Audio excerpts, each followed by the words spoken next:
La blague, c'est quoi? C'est que quelqu'un est allé chercher un emploi dans une grosse structure. Il voulait être gardien, parce que lui n'est pas allé à l'école. Il voulait être gardien dans cette structure. Il s'est présenté au directeur des ressources humaines, qui lui dit: est-ce que tu as une adresse mail pour qu'on vous envoie le dossier à fournir?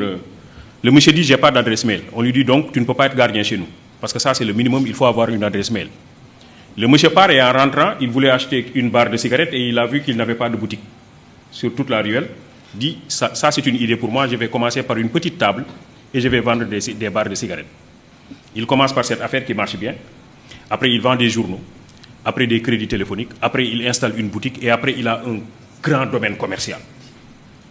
Et un master en comptabilité est venu le voir pour être recruté dans son entreprise. Alors, et le monsieur lui dit: moi, je suis titulaire d'un master en comptabilité, je veux être recruté dans ton entreprise. Je veux que tu me donnes ton adresse mail.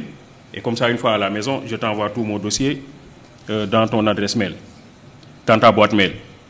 Et le monsieur lui dit: j'ai pas d'adresse mail. Il dit: toi, tu n'as pas d'adresse mail et tu es propriétaire de ce grand domaine commercial.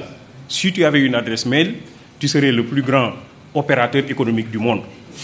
Il lui dit: si j'avais une adresse mail, je serais gardien. En réalité, ce que je vous dis, c'est que c'est ça aussi l'entrepreneuriat.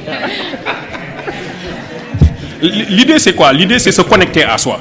Et pour pouvoir interroger les multiples opportunités qui existent dans la localité, dans l'environnement.